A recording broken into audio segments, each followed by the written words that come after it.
வணக்கம் நண்பர்களே, நான் Manikandan. This is Mani's travels with hope. இது மாதிரி தொடர்ந்து பல வீடியோக்கள் வரப்போது. அதுக்கு நீங்கள் செய்ய வேண்டியது எல்லாம் நம்ம சேனலில் சப்ஸ்கிரைப் பண்ணி ஆதரவு கொடுக்க வேண்டியது மட்டும்தான். இன்றைக்கி இந்த வீடியோவில் ஒரு மகிழ்ச்சியான தகவலை பற்றி பார்க்க போகிறோங்க. வருகிற 11ஆம் தேதி திருச்சிக்கு பிரதமர் நரேந்திர மோடி அவர்கள் வர இருக்கிறதுனால பல்வேறு ரயில்களுக்கான துவக்க விழா அப்படிங்கிறது அன்றைக்கி இருக்கும் அப்படின்னு அறிவிப்பு அப்படிங்கிறது இருக்கிறது. அதில் ஒரு முக்கியமான ரயிலுக்கும் துவக்க விழா இருக்கிறது. ஏற்கனவே அறிவிக்கப்பட்ட மங்களூரு ராமேஸ்வரம் வாராந்திர சிறப்பு ரயில் ஒவ்வொரு தடவையும் இப்போ வரும் அப்படின்னு தள்ளி போய்கிட்டே இருக்கு. வருகிற 11ஆம் தேதி அதற்கான துவக்க விழா இருக்கும் அப்படின்னு சொல்றாங்க. அதே வகையில் மற்றும் ஒரு வாராந்திர ரயிலுக்கான துவக்க விழாவும் இருக்க போகிறது.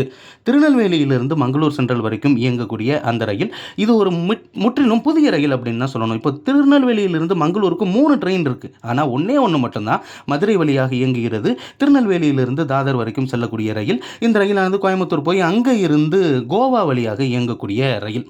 இதை விட்டுட்டோம்னா மற்ற இருக்கக்கூடிய 2 ரயில்களும் திருநெல்வேலியிலிருந்து புறப்பட்டு நாகர்கோவில் வழியாக கேரளா போய் கேரளா ரூட் வழியாக இயங்கக்கூடிய ரயில். அப்போ சுருக்கமாக சொல்லணும்னா ஒரே ஒரு ட்ரெயின் மட்டும்தான் இருக்கிறது. அந்த வகையில் இப்போ புதிதாக இந்த ரயிலும் இணைய இருக்கிறது. இந்த ரயில் மதுரையில் இருந்து புறப்பட்டு திண்டுக்கல்லிருந்து பழனி வழியாக இயக்கப்படுமா அல்லது கரூர் வழியாக இயக்கப்படுமா அப்படிங்கிற குழப்பம் அப்படிங்கிறது இருக்கிறது.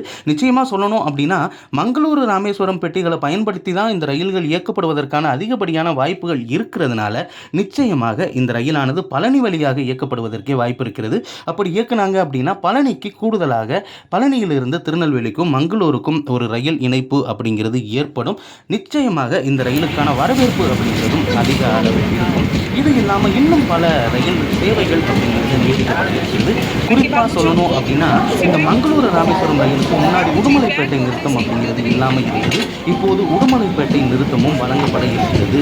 அப்படிங்கிறதுனால உடுமலைப்பேட்டை பொள்ளாச்சி பழனி இந்த பகுதிகளில் இருந்து ராமேஸ்வரம் போகிறதுக்கு கூடுதலாக ஒரு ட்ரெயின் அப்படிங்கிறது இருக்கிறது. அதே மாதிரி மங்களூர் செல்வதற்கும் ஒரு ட்ரெயின் இருக்கிறது. இப்போது திருச்சியிலிருந்து காரைக்குடி வரைக்கும் ஒரு பயணிகள் ரயிலாகவும் காரைக்குடியிலிருந்து விருதுநகர் வரைக்கும் ஒரு பயணிகள் ரயிலாகவும் வந்த ரயில் இது வரைக்கும் வாரத்தில் 6 நாட்கள் இயங்குச்சு. இனிமேல் அந்த ரயில்கள் வாரத்தில் 7 நாட்கள் இயங்கும் அப்படின்னு அறிவிப்பு அப்படிங்கிறது வெளியிடப்பட்டிருக்கிறது. உண்மையிலேயே மகிழ்ச்சியான தகவல் தான்.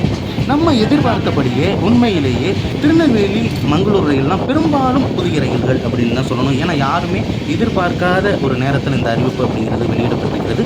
சில நேரங்களில் இந்த மாதிரியான ஷாக்கிங் அப்படிங்கிறது இருக்கும். இன்ப அதிர்ச்சி அப்படின்னு தான் சொல்லணும். இது மாதிரி அடிக்கடி ரயில்வே இன்ப அதிர்ச்சி கொடுத்தாங்க அப்படின்னா தமிழக மக்கள் இன்னும் மகிழ்ச்சி அடைவார்கள் அப்படிங்கிறதையும் மனசில் வச்சுக்கணும். பல்வேறு கோரிக்கைகளையும் நிறைவேற்ற வேண்டும் அப்படிங்கிறதும் இருக்குது.